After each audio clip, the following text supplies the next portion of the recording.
Então, pessoal, boa tarde a todos. Então, o seminário do dia de hoje aqui no nosso PPG-CF é com o professor Dr. Walter Ciro Coloque.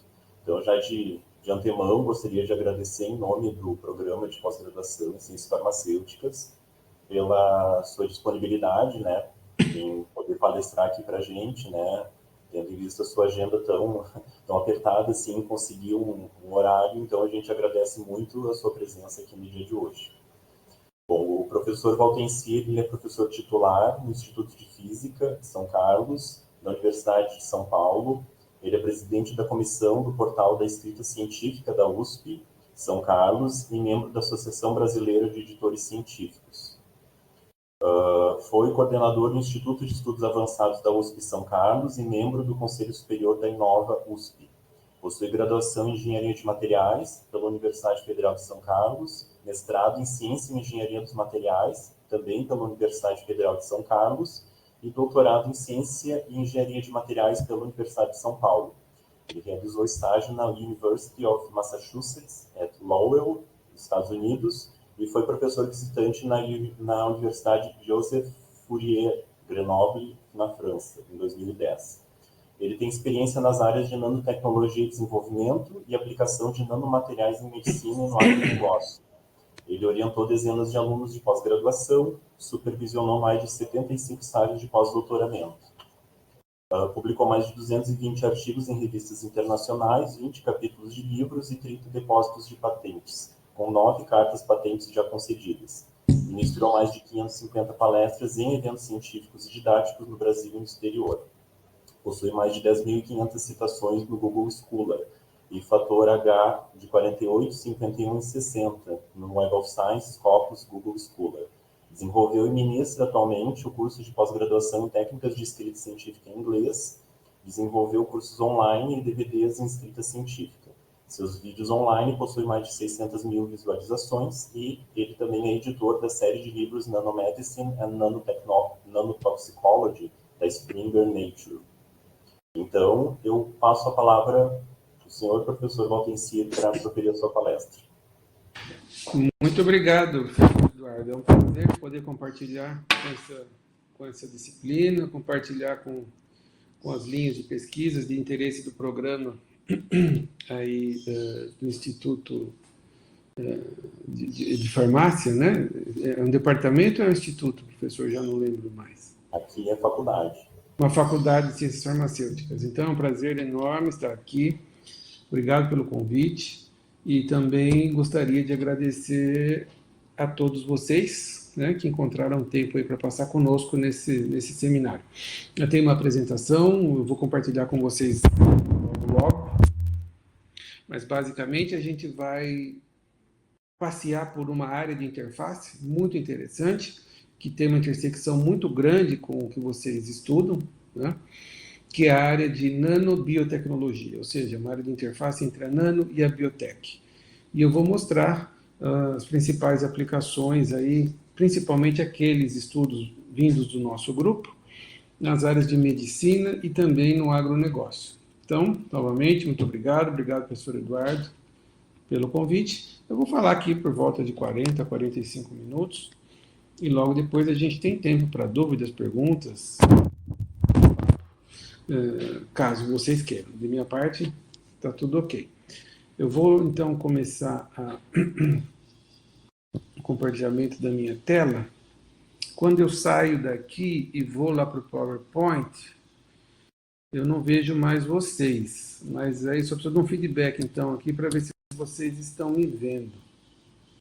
Ou estão vendo a apresentação. Vocês estão vendo a apresentação aí? Está passando os slides? Sim, vemos a apresentação. Sim, certo. Está passando os slides, né, professor? Tá bom. Então, vamos lá. Mas antes disso, deixa eu fazer uma coisa aqui, professor, que eu havia esquecido. Eu vou te mandar no e-mail, eu vou parar até minha apresentação aqui de novo. Eu vou mandar no e-mail meu celular, porque isso pode acontecer. Se cair a minha conexão, o senhor me liga no celular, porque senão demora muito tempo até eu perceber que a conexão falhou. Pode ser? Claro, sem problemas. Então tá bom. Vou responder aqui naquele seu e-mail com o link, tá? Já devia ter feito isso, desculpa, eu esqueci. Vamos lá.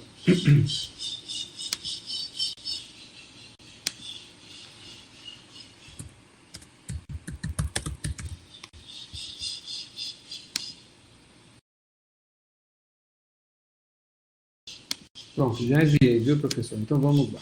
Compartilhando novamente.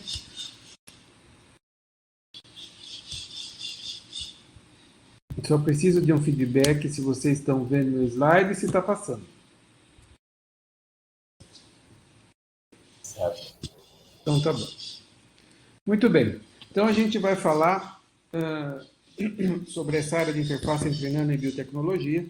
E eu, principalmente nos primeiros slides, vou dar uma ênfase a essa palavrinha que está aparecendo aqui, ó, revolução. E vou mostrar, tentar pelo menos mostrar, por que a gente pode considerar a nanotecnologia como uma revolução industrial, já nos dias atuais, numa área específica. Então vamos lá.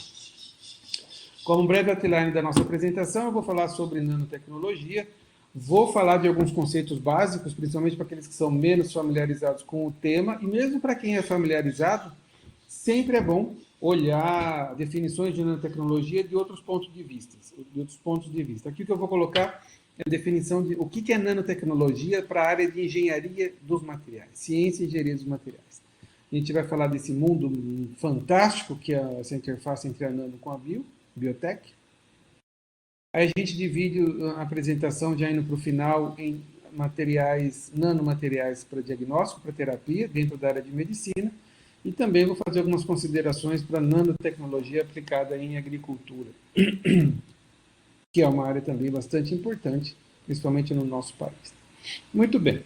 Então, é claro que todas vocês já ouviram sobre o termo nanotecnologia, muitos de vocês podem estar muito engajados, devem trabalhar na área, o que é muito bom, me deixa muito confortável, mas é sempre bom lembrar de aspectos mais básicos, né? de avanços mais básicos que o conjunto de ferramentas que a nanotecnologia tem nos propiciado como seres humanos, como sociedade, como humanidade.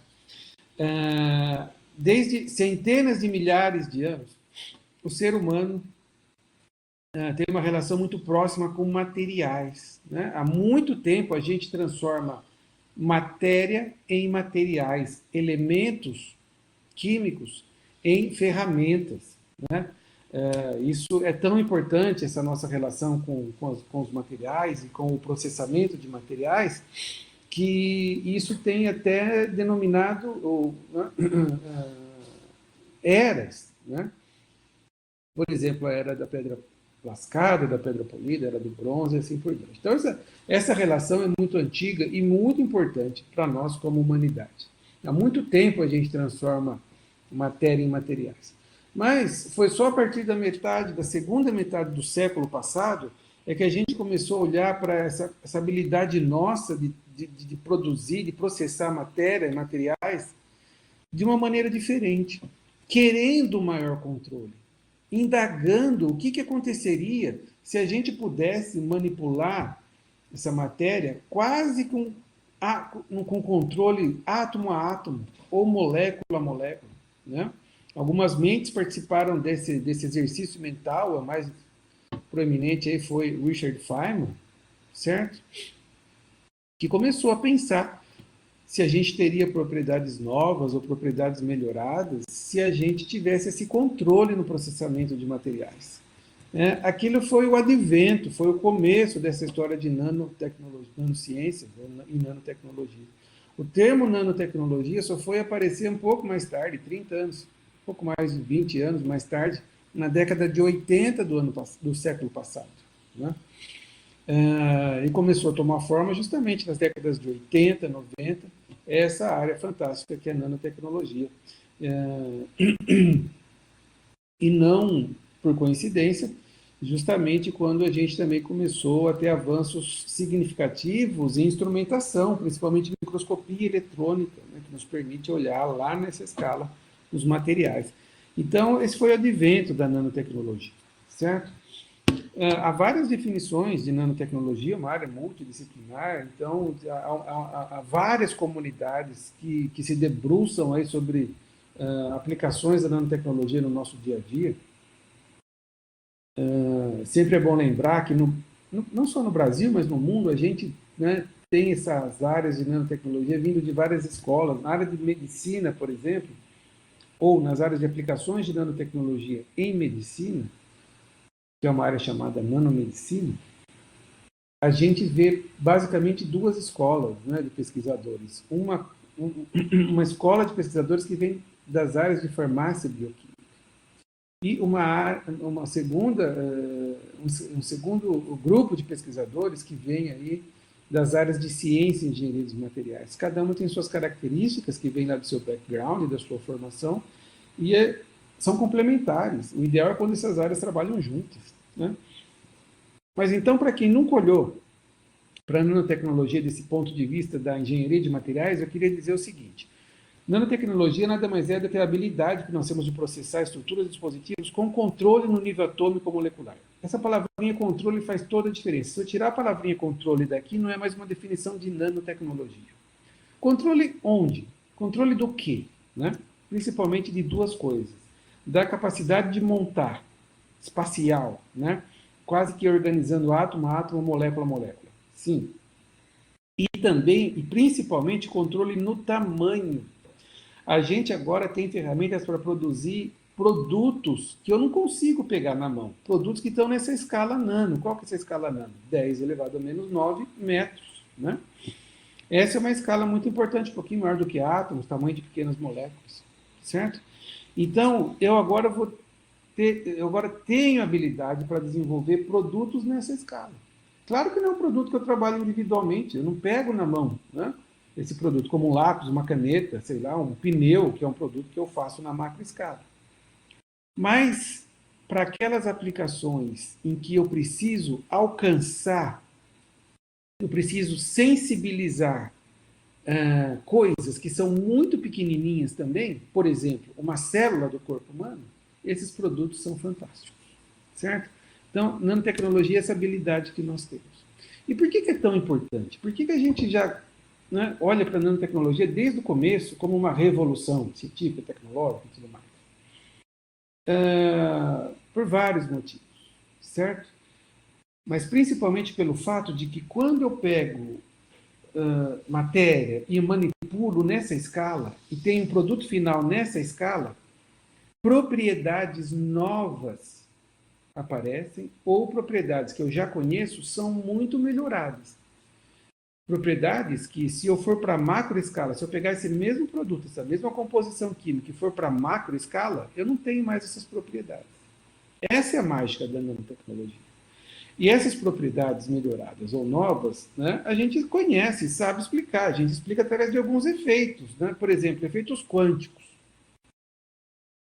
É uma propriedade muito importante. Né? É um efeito muito importante que afeta muitas propriedades de vários nanomateriais. Eu sempre trago para ilustrar isso esse exemplo aqui, que é um exemplo de livro bonito, didático, né? Que são os quantum dots. Né? Quantum dots ficaram em moda nos últimos anos, aí, porque foi o Prêmio Nobel de Química do ano passado. Né? Quantum dots são materiais semicondutores altamente fluorescentes. É por isso que eles são usados na grande maioria das vezes, por causa da sua fluorescência. E eles podem ser obtidos na forma de nanopartículas, né? Nessa escala nano. São compostos basicamente de sulfeto de cádmio, selenito de cádmio e assim por diante. Mas olha que interessante, que eu quero mostrar está aqui. Nós temos aqui em tela um conjunto de vaias, de frasco. Cada um está emitindo luz de uma cor diferente em todo o espectro visível, desde o azul até o vermelho. O que está mudando, o que tem dentro desses vaios, desses frascos, é exatamente o mesmo material, a mesmíssima composição química. Então, por que muda a cor que ele floresce? Porque está mudando o quê? O tamanho da partícula desses materiais que está dentro de cada vaio. Um material com nanopartícula por volta de 2 nanômetros de diâmetro vai emitir luz no azul, de 3 nanômetros no amarelo e de 7 no vermelho. A gente sabe explicar aqui, tem até uma resolução de uma equação para mostrar isso, né? A energia do enésimo nível de emissão, certo? Que tem a ver com a cor que o material está emitindo de luz, depende entre vários fatores, do inverso do raio ao quadrado. Então, quer dizer, se eu vario o raio da partícula, varia a cor que ela emite. Isso é novo no mundo da engenharia dos materiais. Há 20 ou 30 anos atrás, a gente não tinha essa perspectiva. Cada vez que eu precisava mudar as propriedades de um produto, seja de plástico, de polímeros, né, de cerâmica, de metais ou de um compósito, eu tinha que pensar, na grande maioria das vezes, em mudar a composição química. Até hoje, em muitas situações. Certo? Então, isso é o que a nanotecnologia traz de novo. Eu mudo o tamanho, eu mudo a forma, eu mudo a carga superficial dessas partículas e mudo as propriedades. Essa é a grande mágica que muita gente não percebe, né, do que a nanotecnologia trouxe para o processamento de materiais. Esse é um efeito. Tem outros, né? Por exemplo, efeitos de área superficial. Quando eu considero a mesma quantidade de matéria, pega lá 1 grama de ouro, mas eu pego um bloquinho de 1 grama de ouro, ou pego a mesma quantidade, o mesmo peso, a mesma massa, só que agora não é um bloco só, são, né, bilhões e bilhões de nanobloquinhos ou nanopartículas. A área superficial, quer dizer, a quantidade de átomos que está na superfície das partículas, que pode interagir com o ambiente, aumenta muito, explode a área superficial específica. Isso modifica tudo, isso modifica as propriedades do material, principalmente aquelas propriedades que eu preciso interagir o meu material com o ambiente, para fazer uma reação química, por exemplo, e assim por diante. Né? São efeitos de área superficial específica. Tem os efeitos também plasmônicos. Por que que quando eu pego um monte de partículas de ouro, fundo e forma um bloquinho, de 1 centímetro, por exemplo, ou até de 1 milímetro, ele é dourado, ele é amarelo. Mas quando eu diminuo esse tamanho, eu quebro esse bloquinho num monte de partículas na escala nano e coloco em água, ele não é mais amarelo, ele é vermelho, arroxeado. Justamente, novamente, por um efeito que a gente vai chamar de efeitos plasmônicos, e que é a maneira como a luz interage com a superfície dessas partículas. Né? Novamente, a física vai explicar tudo isso, a física clássica, a partir da teoria de Mie, por exemplo, explica certinho por que as partículas nessa escala, partículas de ouro, são vermelhas, arroxeadas, mas não são douradas, certo? E tem vários outros efeitos, né, que a gente não cabe falar aqui hoje. Então, a nanotecnologia é uma área extremamente interessante de trabalho. E ficou mais ainda, mais recentemente, quando a nanotecnologia se juntou com a biotecnologia. Essa área chamada nanobiotech é uma área apaixonante, extremamente gratificante para trabalhar. Se você gosta da área, se você pensa em trabalhar em nanobiotecnologia, pense bem antes de começar, porque uma vez você começa a trabalhar nessa área, você nunca mais sai. Então, fique bem atento, a área é extremamente gratificante. A gente trabalha nessa área aqui no nosso grupo. O que a gente faz todo dia é manipular matéria, metais, polímeros, cerâmicas, junto com uma biomolécula. Que biomolécula? Um anticorpo, uma enzima, uma proteína, um DNA, RNA, pedaço de uma célula, membrana de uma célula, todos juntos. Esses produtos têm aplicações fantásticas em medicina e no agronegócio, certo? Então,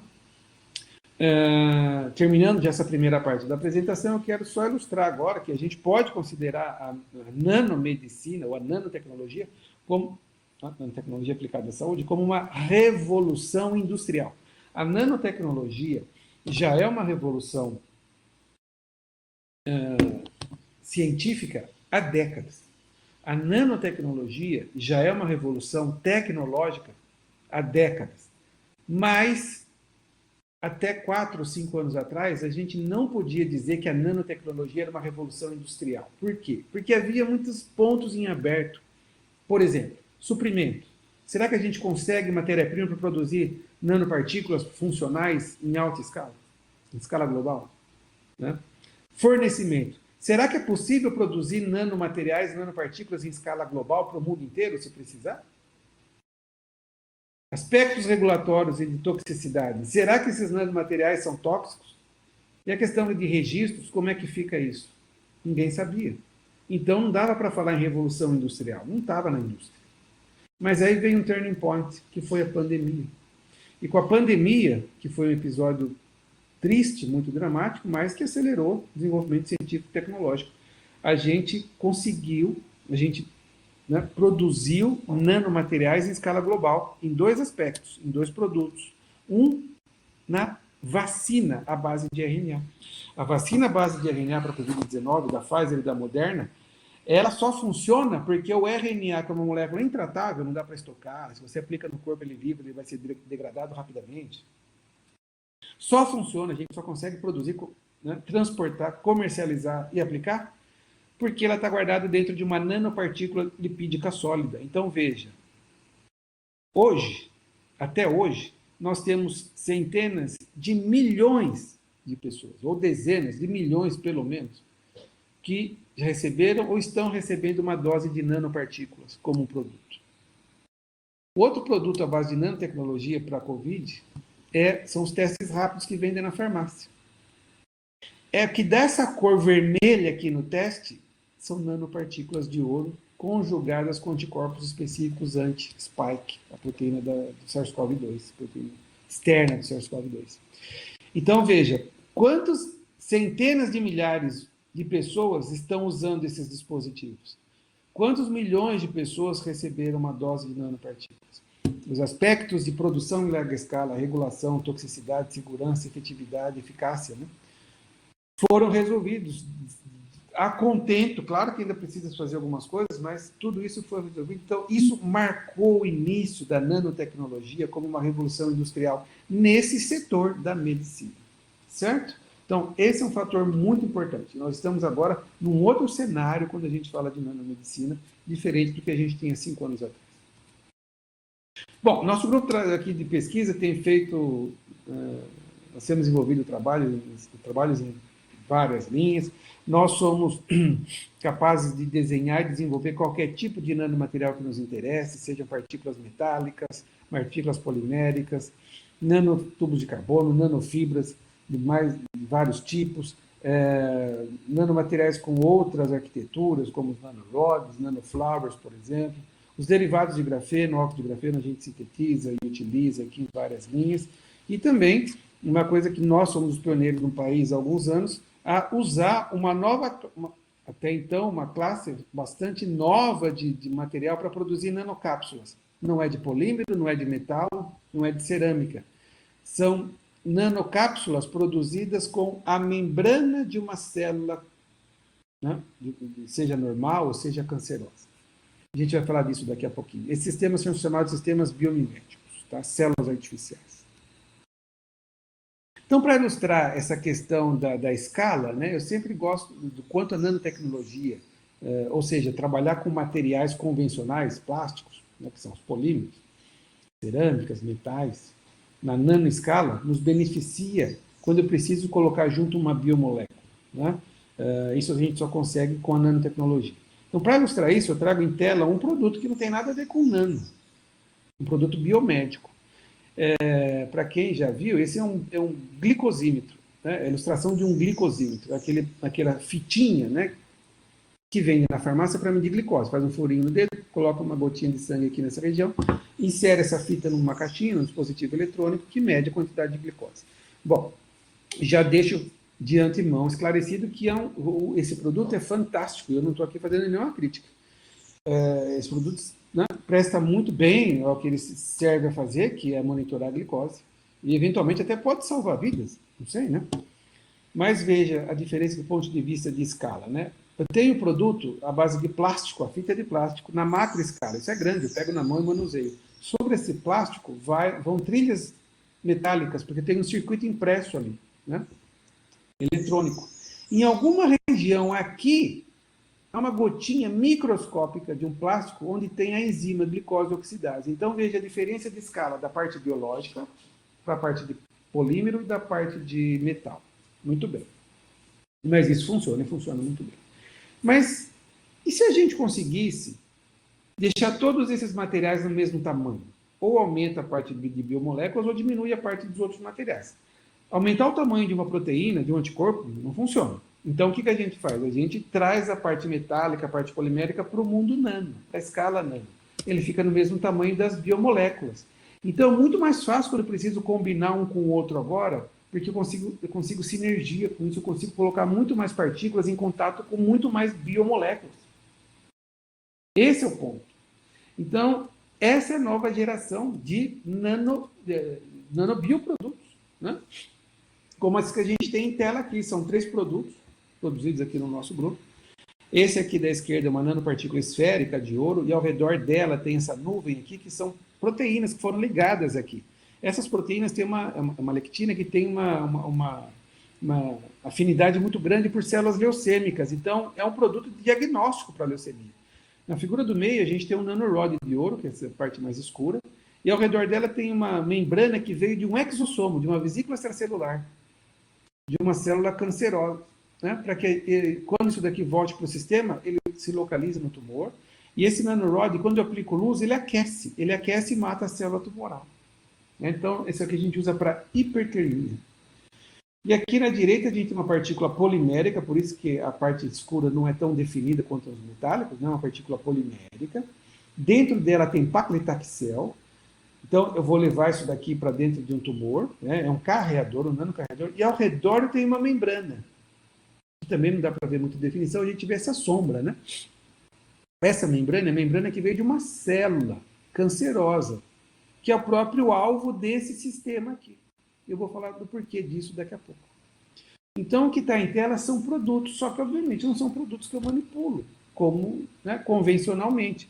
Eles estão em dispersão. Posso até liofilizá-los, eventualmente, se for o caso, mas ressuspendê-los em algum momento, né?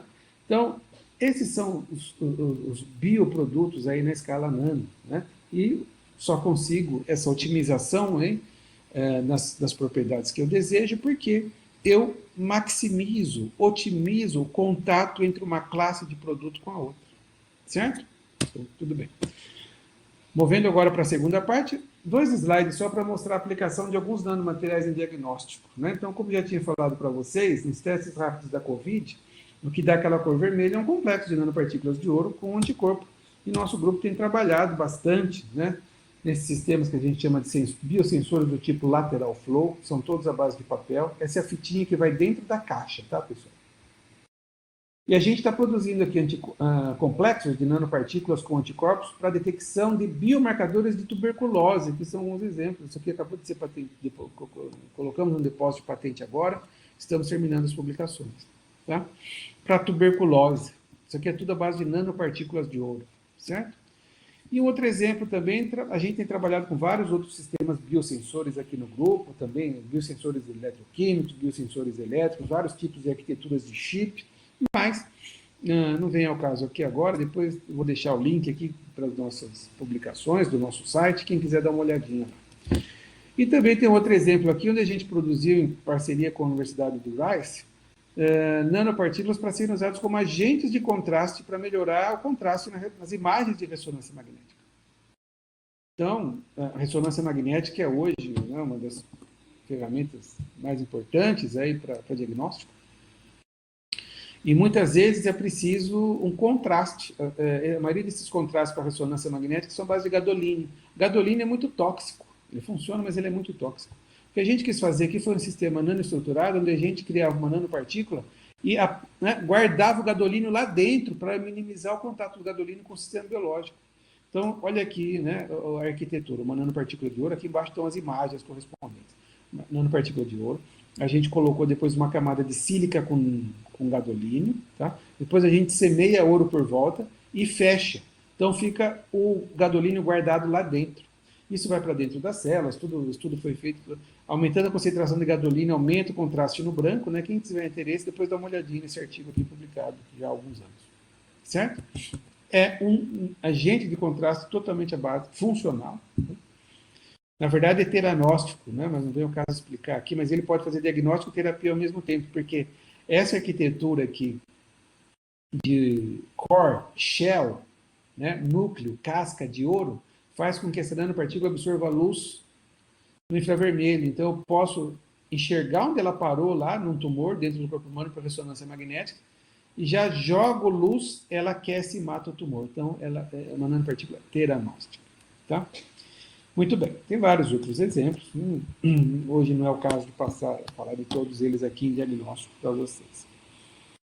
Na parte de terapia, né? Quando a gente fala de nanotecnologia aplicada à terapia, a gente tem que começar falando sempre de drug delivery, de um delivery controlado, né? Uma entrega controlada de um fármaco, de um medicamento. É onde tudo começou, certo? A ideia sempre foi essa desde o começo. Você tem um sistema nanoparticulado, dentro você coloca outra nanopartícula ou remédio, uma droga, um fármaco, né? De maneira que quando isso entra no sistema biológico, automaticamente ele se localiza nas células-alvo, libera o que tem que liberar e faz o que tem que fazer, por exemplo, matar as células tumorais. Então, essa é a ideia, esse é o racional por trás da utilização de nanotecnologia, né, na terapia, certo? Muito bem. Eu vou aqui exemplificar com alguns trabalhos do nosso grupo, onde a gente combina essa capacidade de targeting, de levar e entregar um fármaco numa região específica, com uma técnica terapêutica, ou levando um químico, né, um ataque químico, mas vou dar um foco maior para hipertermia, que é uma técnica fototérmica, né, que assim já tem várias aplicações na medicina, em estudos clínicos, né, mas que com certeza para o futuro ela vai trazer muitos benefícios para a terapia de câncer, por exemplo, de alguns tumores, pelo fato de diminuir muito os efeitos colaterais, são terapias fototérmicas. Então eu começo aqui mostrando o porquê da necessidade da gente ter arquiteturas distintas, não usuais de nanopartículas, para serem usadas como agente para terapia fototérmica, né? Deixa eu só fazer um parênteses aqui. Fotohipertermia, né? O que é isso? Bom, hipertermia é você causar morte das células tumorais aumentando a temperatura. Não vai ferver as células, mas ele é aquela região entre 48, 42, 48 graus Celsius, já é uma região onde você induz morte celular nas células cancerosas, que são menos resistentes à variação de temperatura do que as células normais. Isso é ótimo.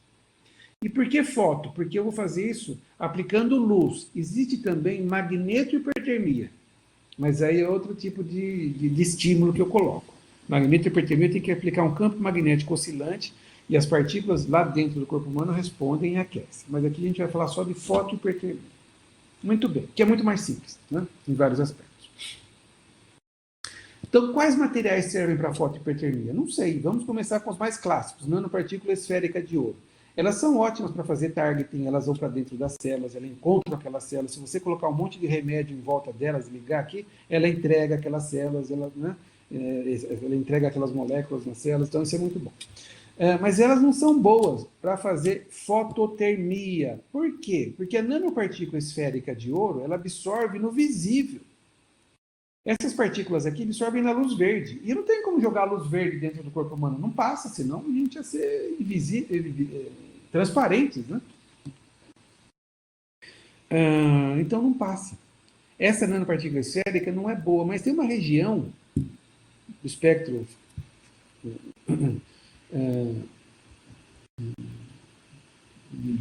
espectro luminoso que me mostra que existe uma região de comprimento de onda que essa luz nessa região consegue passar pelos tecidos e chegar lá dentro do corpo humano. Essa é a região do infravermelho próximo.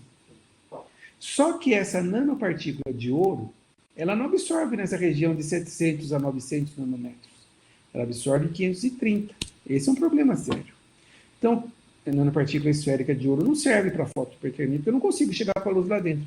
Mas e se ao invés de uma partícula esférica, eu tiver agora um bastão? Eu pego essa nanopartícula e, entre aspas, estico ela, transformando num bastão. Em inglês, rod. Daí o nome nanorod. Agora sim, vai ter uma direção que os elétrons oscilam aqui que provê exatamente a absorção no infravermelho onde eu preciso. Olha que interessante. Por isso que eu tenho que usar nanorods se eu quero fazer fotohipertermia. Então, aqui são alguns nanorods que a gente produz no nosso grupo, certo? Veja que eles não são esféricos, eles são tipo... Claro que a gente não constrói uma nanopartícula esférica e depois estica, claro que não. Mas a gente constrói, sim, parte da semente de uma nanopartícula esférica, e aí tem uma química um pouco mais complexa que faz ela crescer numa direção só e forma um rod, tá? Olha aqui onde essas nanopartículas absorvem, né? Na região do que eu preciso, na região do infravermelho, certo? Aqui são vários frasquinhos com diferentes tipos de nanorods, né? Eu consigo fazer um tanning aqui, de onde eu quero absorver. E olha esse gráfico aqui que interessante, ó. Eu jogo luz no infravermelho, usando um laser aqui de 808 nanômetros, Olha como o sistema aquece. Tira o laser, ele resfria. Então, a nanopartícula é muito hábil, né? Tem uma grande habilidade de transformar energia luminosa em energia térmica. Se ela estiver lá dentro do tumor, ela vai usar essa energia, né? E esse aumento de temperatura vai matar células cancerosas. Muito bem. Isso foi há alguns anos no nosso grupo, né? Como é que a gente leva agora esses nanorods até o tumor? Olha, você pode aplicar intravenoso, se for em modelos animais, você aplica aí na cauda, intraperitoneal. Tem várias maneiras. Só que a gente quis fazer uma coisa que até o momento pouquíssimos grupos no mundo faziam e no Brasil ninguém fazia, né? Então, como levar isso para dentro dos tumores? A gente quis construir uma outra cápsula para colocar um monte desses nanorods lá dentro, para que isso atingisse com targeting, né? Com um alvo muito eficaz, só aqueles tumores que a gente queria atingir, certo? O que a gente fez? Construiu esses sistemas biomiméticos, que são sistemas construídos à base de membrana celular. A gente vai, cultiva a célula-alvo, por exemplo, você quer atingir o tumor do pâncreas, cultiva as células do pâncreas, ou pode vir de uma biópsia. Depois você separa essas células, isola a membrana celular, joga o restante, descarta o restante, isola a membrana celular.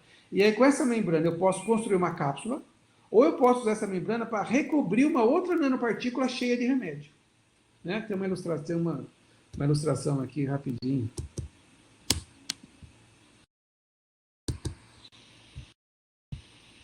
Deixa eu mostrar para vocês aqui. Então a gente cultiva as células, a ideia é essa, né? Cultiva as células cancerosas, que são as minhas células-alvo.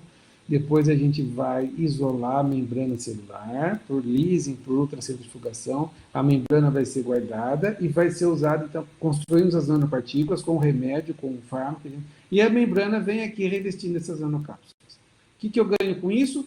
Target, né? Porque aí, através do efeito de adesão homóloga, essas partículas vão se localizar muito preferencialmente no tumor e não nas células normais. Já vou explicar por quê. Certo? Causando morte celular. Tá bom? Então, essa é uma coisa muito interessante. São sistemas biomiméticos que o nosso grupo tem trabalhado aqui. Então, aqui eu mostro, né? Os primeiros sistemas que a gente construiu aqui no grupo. Essa é uma cápsula feita com a membrana da célula 549, tumor de pulmão, e dentro dela tem 2 nanorods, certo? Mas depois a gente foi aprimorando, né? A gente isola as células, isola a membrana. Na membrana a gente coloca um químico, um quimioterápico, e processa por extrusão, junto com nanorods. É o que a gente tem, né? A membrana não dá para ver, mas ela está aqui. Um monte de nanorods lá dentro. E na membrana tem esse quimioterápico, que pode ser qualquer quimioterápico. A gente usou, nesse caso, a beta-lapachona. Então, a gente tem um ataque químico da beta-lapachona e um ataque fototérmico do nanorod quando eu jogo luz. E por que eu preciso usar a membrana para chegar lá no tumor-alvo? Porque eu lanço mão desse conceito de adesão homóloga. Né? Tumores sólidos, né? Quando são metastáticos, sai a célula de um tumor primário e vai se localizar em outro órgão. Essa célula que parou em outro órgão, ela precisa colonizar ali, infelizmente, né, o mais rápido possível. Então, ela tem que recrutar várias outras células que estão circulando também. Células que vieram do tumor primário. Células tumorais circulantes, CTCs. E como que é feito? Como que essas células já têm esse maquinário para uma reconhecer a outra e grudar ali para aumentar o tumor? Através de proteínas específicas da membrana delas, caderinas, integrinas, né, que reconhecem umas às outras. Então, veja, quando eu pego essa célula do tumor e faço uma cápsula com isso, aquelas proteínas estão ali. Quando ela chega perto da célula, lá no tumor, elas se ligam e entregam muito mais rapidamente. Esse é o efeito de adesão homóloga, por isso que é tão importante ter esses sistemas aqui, certo? Então, a gente vai mostrar esse primeiro sistema construído, né? A gente mostra aqui que aqui são as nanocápsulas com os nanorods lá dentro, começa a irradiar, ela aquece e vai liberar as nanocápsulas, os nanorods dentro da célula, depois de 20 minutos ela liberou todos os nanorods. A gente fez todos os testes aqui in vitro, in vivo, né? Foram induzidos tumores em modelos animais, uma injeção dessas nanocápsulas, uma única injeção e 1 minuto de radiação, aí seguindo depois os modelos animais, nenhum tumor progrediu e muitos regrediram totalmente. Quem quiser os detalhes, depois é só dar uma olhada aqui no nosso artigo, esse artigo foi publicado em 2019. Tá bom? Construímos depois uma segunda geração, né? Para ver se esses sistemas tinham capaz de induzir a imunoterapia, ou seja, se essas partículas se essas cápsulas, como elas têm um monte de proteína da célula tumoral, né, elas podem sensibilizar o sistema imunológico, porque o sistema imunológico vai lá e ataca. Isso é imunoterapia. É uma das áreas de fronteira na oncologia, né, de buscar essas imunoterapias. Nesse sistema, o que a gente fez? Construiu algumas nanopartículas, nanocápsulas, né, à base de membrana da célula PANC1, o alvo aqui é o tumor de pâncreas, e dentro dessas nanocápsulas está aqui um criotem, são várias maneiras aqui de ver as mesmas partículas, né? Diferentes técnicas de microscopia, por microscopia de força atômica, eletrônica de varredura, transmissão e criotem, né? Dentro dessas cápsulas, feitas inteiramente com a membrana da PANC1, a gente colocou gencitabina e paclitaxel, que são dois quimioterápicos muito importantes. A gente estuda como que isso libera em diferentes pHs, aqui tem um perfil de liberação desses fármacos, né? Mas mais importante são essas figuras aqui. Ó. Primeiro, o que a gente mostra? Que o ataque químico funciona. A gente vê aqui, ó, né, viabilidade celular. Quando os fármacos estão dentro da nanocápsula, elas induzem mais morte celular do que se aplicar os fármacos sozinhos. Pelo poder de concentrar ali que as nanopartículas têm. E posso monitorar também como que essas partículas vão afetar células dendríticas. A gente percebe que essas células dendríticas, depois incubadas por partículas, produzem muito mais, né, moléculas estimulatórias aí do sistema imunológico, como CD80, 83, que é o que está mostrando aqui. Então, a gente tem um efeito químico e um efeito também de estimulação do sistema imunológico, de imunoterapia. Né? Também foi publicado aí há alguns anos. E uma terceira geração desses sistemas biomiméticos, a gente está usando com alvo aqui o glioblastoma, né? Tumores no cérebro. Então, o que a gente tem feito? Produzido nanopartículas de PLGA, que é um polímero. Dentro dessa nanopartícula vai carregado a temozolamida, que é o padrão ouro hoje para tratar glioblastoma, certo? E depois a gente recobre essas nanocápsulas com a membrana das células do glioblastoma. Então, tem aqui, né, uma ilustração de como a gente faz as rotas de entrega também. Isso daqui a gente faz tudo por nose to brain, uma rota nose to brain, para evitar ao máximo a barreira hematoencefálica. Tá? Então, isso é aplicado no nose to brain.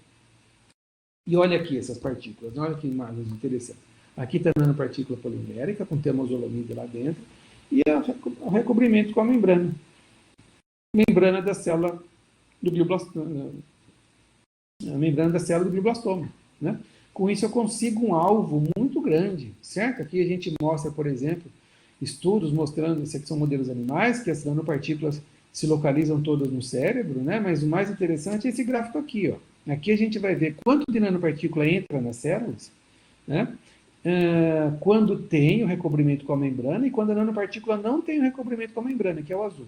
Então, olha a célula-alvo, U251, é a alvo, é da onde eu fiz a nanocápsula, o recobrimento. Quando eu coloco ela em contato com nanopartículas com temozolamida sem membrana e com membrana ela internaliza muito mais. É isso que a gente quer, é o alvo, é o target. Se eu pego agora uma outra célula de glioblastoma, mas que é de outra linhagem, olha aqui, ó, é o contrário. Ela pode entrar até mais da outra sem membrana do que com a membrana. Isso é bom, porque eu tenho controle em qual célula eu atinjo, qual célula eu consigo levar esses sistemas. Só para mostrar, então, que o sistema funciona e funciona muito bem. Tá bom, pessoal? Isso aqui tem um artigo publicado já, o outro está sendo processado agora, a gente está submetido, a gente já está respondendo as perguntas aqui dos revisores, e deve sair em breve, se Deus quiser. Certo? Esse trabalho também de glioblastoma ganhou um prêmio recentemente, um prêmio da revista Veja Saúde, num congresso junto com a Oncoclínicas, né? Que foi lá em Brasília, no mês passado. Tá bom? Então, nós ganhamos o primeiro lugar na categoria de inovação terapêutica. Certo? Falei de nanopartículas poliméricas, falei de nanopartículas metálicas, os nanorods. Faltou falar que o nosso grupo também trabalha com várias nanopartículas cerâmicas. Aqui é só para ilustrar, né, são imagens muito bonitas. Essas não são nanopartículas de sílica mesoporosa. Nesse lado esquerdo meu aqui, eu tenho nanopartículas com núcleo maciço, núcleo sólido, e ela é mesoporosa aqui na casca, né? No shell, eu consigo colocar muitas moléculas aqui, ó, nesses poros aqui. Mas consigo também, isso é que é legal, né? Manipular isso na nanoescala. Consigo dissolver o núcleo e ela fica oca, olha aqui, ó. Então eu tenho nanocápsula com núcleo oco e eu consigo colocar muita coisa aqui dentro. Certo? São sistemas também para nanocarregadores muito importantes. Bom, indo já para o final da apresentação, nosso grupo tem trabalhado também com vários sistemas para a agricultura, nós temos alguns convênios, né, parcerias com empresas, e é uma coisa muito interessante, né? A gente quer promover essa revolução nanotecnológica na agricultura também, exemplo do que aconteceu já na medicina. Então, só alguns dados interessantes, mais mercadológicos, né? Nós já temos quase mais de 11 mil produtos registrados à base de nanomateriais no mercado, em todos os setores.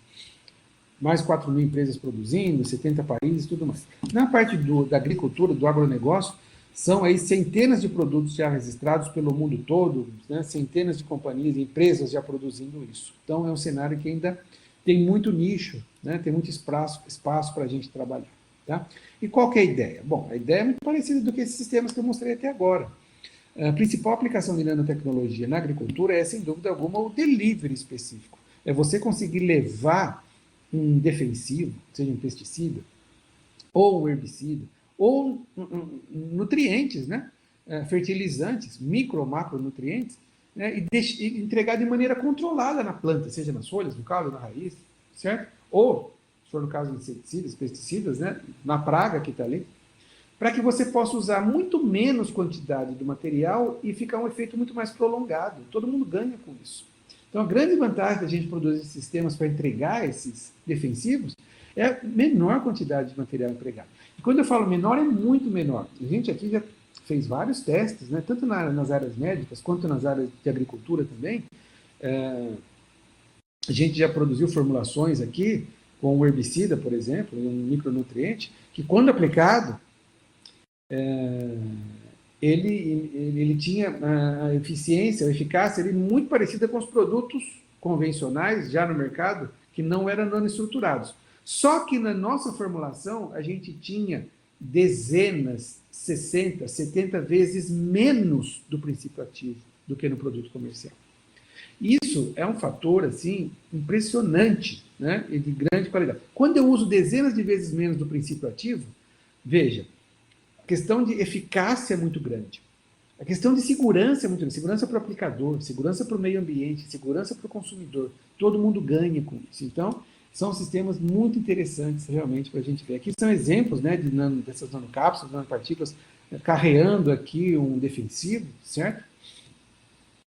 E também, quando eu uso essa estratégia, eu consigo uma coisa que em farmácia, vocês devem saber melhor do que eu, para quem trabalha com formulações, é muito importante compatibilizar diferentes princípios ativos na mesma formulação. Muitas vezes, a gente aqui no nosso grupo faz muito desses trabalhos para as empresas. Tenho lá uma molécula A, um princípio ativo A, um princípio ativo B, que eu quero botar na mesma formulação, mas eles são incompatíveis. Tem diferentes propriedades fisicoquímicas, diferentes solubilidades, né? Se eu colocar na mesma formulação, um precipita, o outro perde o efeito. Quando a gente vai para o mundo nano, isso some, ou praticamente some. Por quê? Olha aqui. Eu tenho uma nanocápsula sem nada, branca, né? Eu coloco dentro de uma nanocápsula a minha molécula A, dentro da outra nanocápsula a minha molécula B, e junto os dois. Uma molécula não enxerga a outra agora. E isso aqui está estável por anos aqui no nosso grupo. Então, esses problemas de nanoformulação são muito, né, beneficiados aí, quando a gente tem essas nanoformulações. Tá? Nosso grupo tem produzido aqui materiais também autossustentáveis, aqui são filmes de celulose contendo nanopartículas de prata para revestir frutas e tudo mais, né? Tudo isso a gente tem publicado nos últimos anos. Esse é um trabalho publicado esse ano, uma patente depositada esse ano também. Nós produzimos um complexo à base de nanopartícula de prata e uma endolisina. Aqui a gente usa aquela estratégia de terapia fago, vírus que matam bactérias, né? Então a gente isolou aqui a endolisina de determinada linhagem, né? E complexou com nanopartículas de prata para o controle, para matar esse bacilo cereus. Esse bacilo cereus é um contaminante muito comum na agricultura, de hortaliças, de alimentos, muito sério, né? Então, esses são os complexos, ó. Os pontinhos pretos são nanopartículas de prata, e essa sombra ao redor aqui é a endolisina. E olha aqui o bacilo, né? Aqui está o bacilo, né? Antes de interagir com o complexo e depois de interagir com o complexo totalmente destruído, né? Então, veja que ele é bastante eficiente para matar esses bacilos cereus. Certo? Então, a nanotecnologia encontra aplicações fantásticas no crop protection, né? Nanoencapsulamento, delivery específico, entrega de fertilizantes, né? Micro e macronutrientes, fabricação de sensores e nanosensores também para monitorar a agricultura. Uma coisa muitíssimo importante, a agricultura agora está indo para a era dos biológicos, né? Então a nanotecnologia pode ajudar muito aumentando a shelf life desses biológicos, a eficiência desses produtos biológicos, tratamento de sementes e assim por diante. Então é uma área muito importante, muito interessante. Termino aqui falando das nossas atividades nesse mundo editorial. Sou editor dessa série de livros da Springer Nature. A série se chama Nanomedicine and Toxicology. Já publicamos aqui uns 17 ou 18 livros nessa área, inclusive de vários autores brasileiros. Fica o convite. Se vocês um dia tiverem interesse em publicar um livro, você pode escrever o livro inteiro, ou você pode ser o editor do livro, convidar vários pesquisadores para cada um escrever um capítulo. Tem que estar dentro dessa temática, de nano com bio, de alguma forma. Tá? A Springer Nature dá uma grande visibilidade, não te cobra nada e te paga os royalties ainda. Então, conte conosco. É só procurar nessa book series aqui nas páginas lá da Springer, você vai encontrar, tá bom? Já fica o convite. Essa é a revista na qual eu sou editor-chefe, na Frontier de Ciência Especialidade Biosensor, já estou como editor-chefe. Se alguém trabalha na área de biosensores, também sinta-se à vontade para submeter seu artigo na nossa revista. Esse é o pessoal aqui do nosso grupo em diferentes momentos. É um pessoal que eu tenho que agradecer, porque é o pessoal que carrega o piano, trabalha muito. Temos hoje em dia aqui por volta de 15 pós-docs no grupo, muitos alunos de mestrado, doutorado, além dos dezenas aqui de alunos de IC. Nosso grupo tem físicos, tem químicos, tem biomédicos, tem biólogos, tem pessoal da biotec, tem pessoal de ciências físicas e biomoleculares, tem pessoal da medicina, aqui na UFSCar, na outra universidade, que é a Federal de São Carlos, temos curso de medicina, tem engenheiros de materiais, engenheiros de bioprocessos, né? São todos muito bem-vindos. Já fica aqui o convite. Se você estiver passeando aqui pelo interior de São Paulo, venha tomar um café conosco, conhecer nosso grupo de pesquisa. Nosso site é nanomedicina.com, dá um print screen aí, acessa nosso site, dá uma olhada na nossa equipe, nossas linhas de trabalho, nossas publicações, estão todas atualizadas. Você vai entender nossas linhas de pesquisa. Termino também com uma divulgação aqui das nossas plataformas de ensino à escrita científica. Né? Tenho trabalhado com isso há quase 20 anos.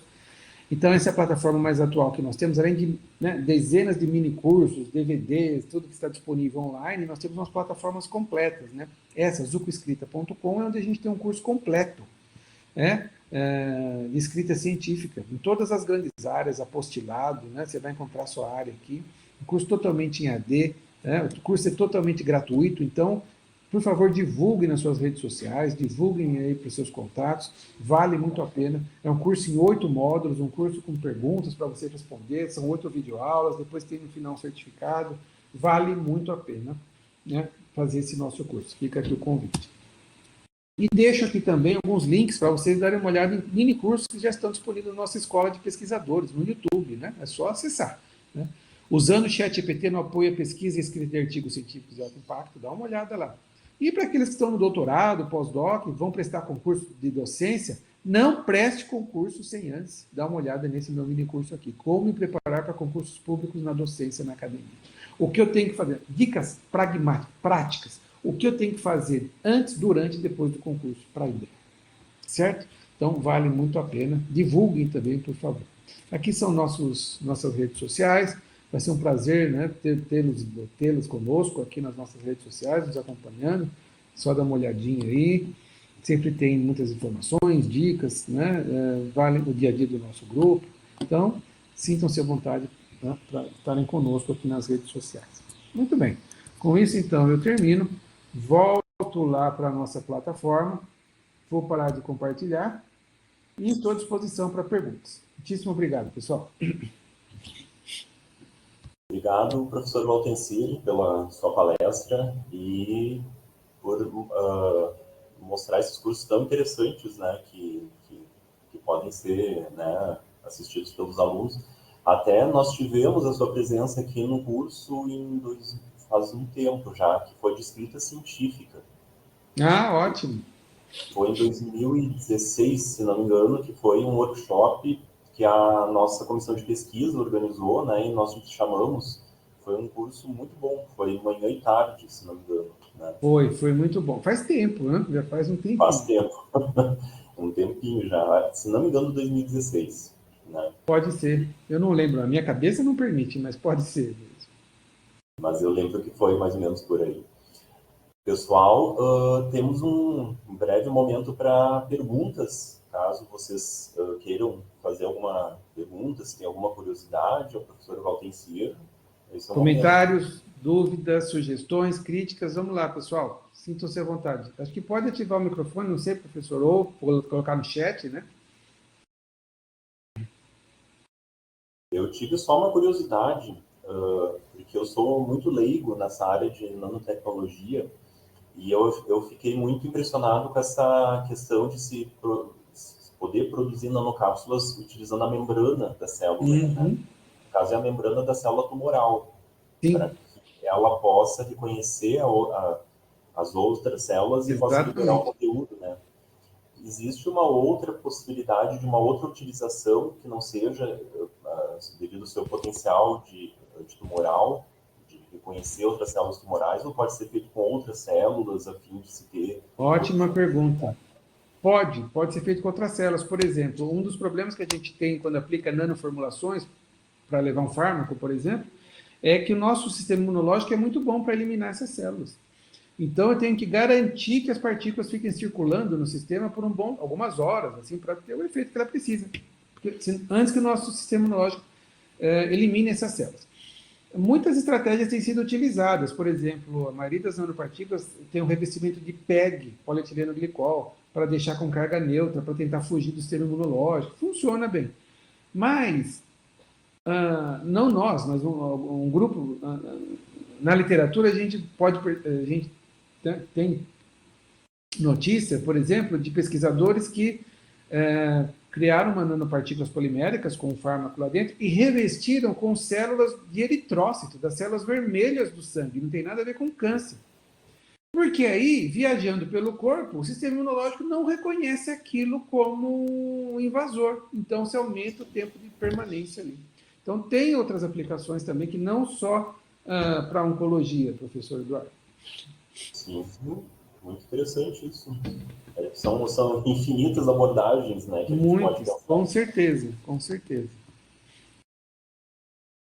Pessoal, vamos lá, dúvidas, perguntas, comentários. Vocês estão muito tímidos. O pessoal está tímido. De qualquer modo, pessoal, ficou o contato do professor e vocês podem também contatá-lo, né? Pelas redes sociais, por e-mail também, né? Então, fiquem à vontade.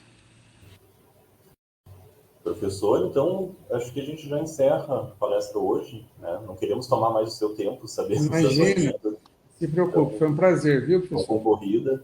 E, em nome do pós-graduação, eu agradeço novamente pela sua disponibilidade e bom trabalho.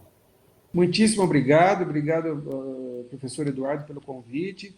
Obrigado a todos aí que participaram conosco. Fiquem com Deus e até a próxima, viu? Espero que vocês tenham sucesso aí nas suas vidas profissionais, nos seus estudos, também nas suas vidas pessoais, né? Obrigado, pessoal. Tchau, tchau. Obrigado, tchau.